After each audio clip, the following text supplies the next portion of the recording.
cooking this. Hello. I just get the hugest kick from all this stuff. And oh, we're recording. Okay, good. So I just get the hugest kick from this stuff. And we were watching Alex and Tyler. And Alex's thing is Souls Not Soldiers. And this was, well, it was relatively recent, and he was talking about how, he and Tyler had a problem in terms of, well, we don't know exactly what it was, but a problem, as people do. And I don't mean to be patronizing here. I really don't, guys. But here I am. I'm 60. Paul's, 58 and a half. But, things happen. Or if you go back and look at earlier stuff that we've put up, things happen, things don't happen. That's the way the world works. Things happen, things don't happen. And yes, Alex, there were really tough times. Right, no, and you can blow through and get through. That's right. There have been, and everything will smooth out. And there have been many feet and fists put through drywall in this house over the years. I'm going to tell you that right now. And at least 4 phones that have fallen through the wall. Well, through the wall, on the floor, over the hill. Anger is a very potent thing. Now, I'm not recommending anger as a solution, because Lord, lift the anger from my heart. Lord, lift the anger from my heart, because anger is hurtful both physiologically and it destroys your relationship with God. But still, when you're in this angry state, when you're in this disgruntled state with your fellow human being, whether it's your lover or people around you, that means you're also in a disgruntled, disordered state with God. And that's the real problem, isn't it? So,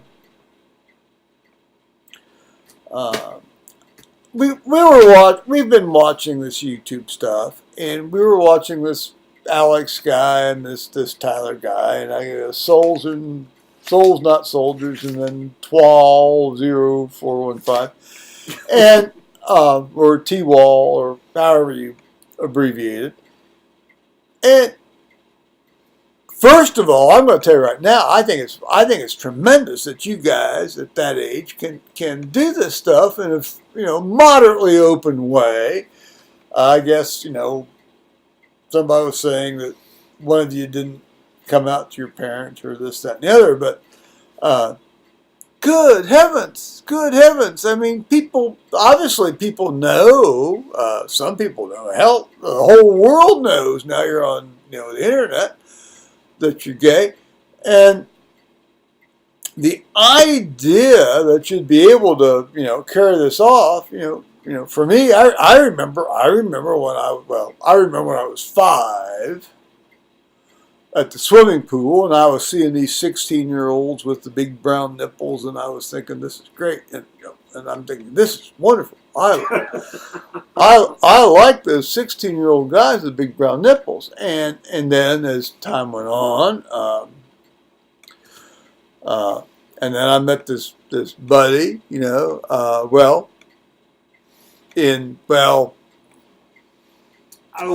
to on my own names. Right. Well, see, that's what happened. So then, well, that's good for Paul. See, he had a better pool experience than I did. So then there's the whole thing about Cub Scouts and this and hearing beds squeak and all that. And this happens. Do you have the do you have the door open? Do you have the window? It's sex in the woods, isn't it? So okay, and that's a tremendous amount of fun. That's a tremendous amount of fun. So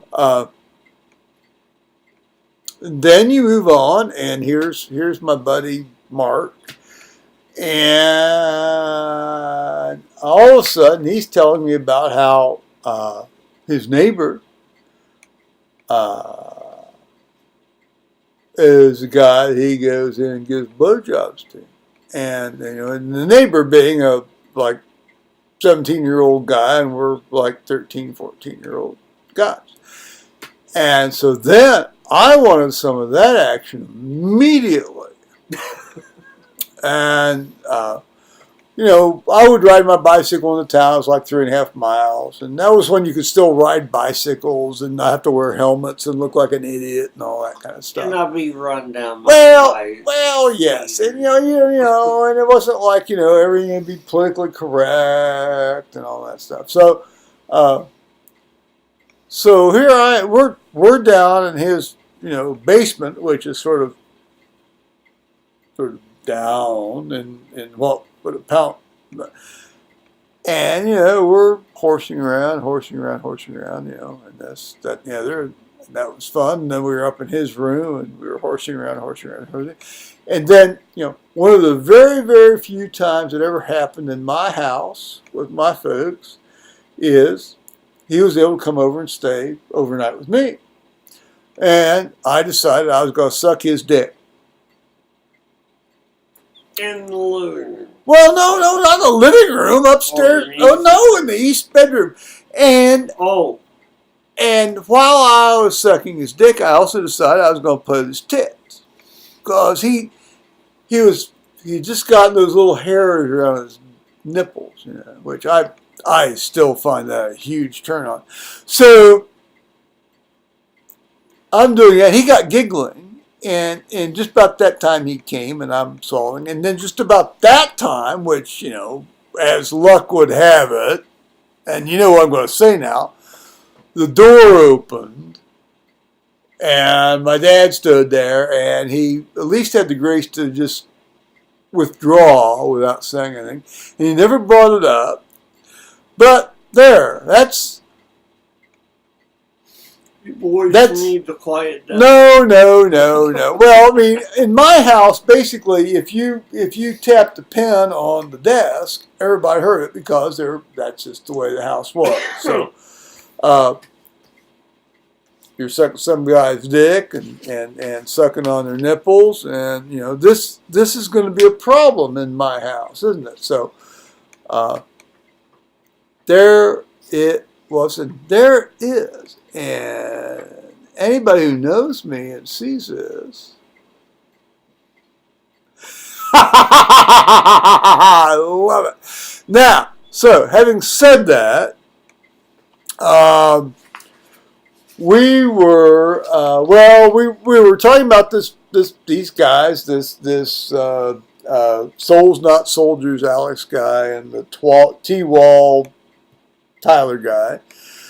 And I'm going to tell you right now, here, Paul and I have had some problems. We've had some problems. Again, as I said, we've had feet through the wall and fists through the wall and this sort of thing. But here we are. So, soldier on. Just no pun on the soul's nut, but just soldier on. And I don't want to patronize you guys, but I'm going to tell you right now. I mean, I didn't even become sexually sentient sexually sentient, but in terms of how to be discretionarily sensible about this stuff, well into my mid to late 40s. So, hold fast, as they say.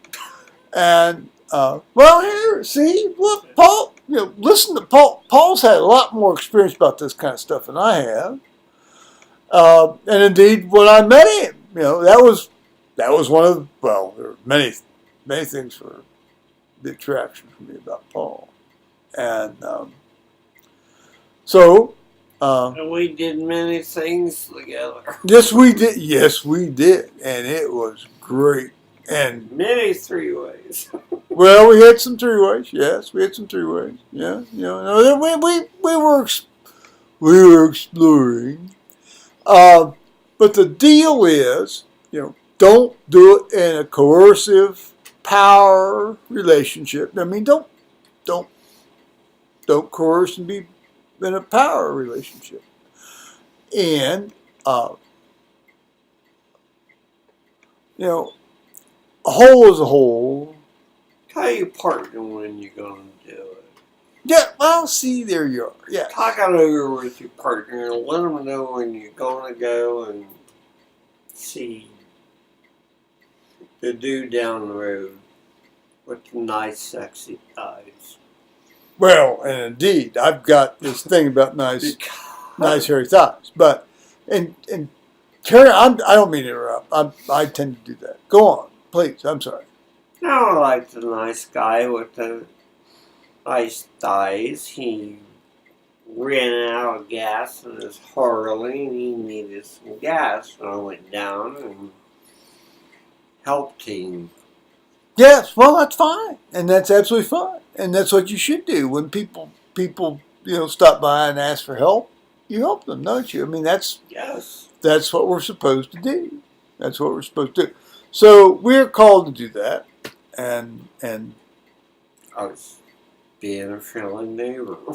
Well, yeah, Paul, yes, and I don't mean that sarcastically. I mean that in all seriousness. So. And it was fun. Well, I imagine it was. I mean, it's and you get yes.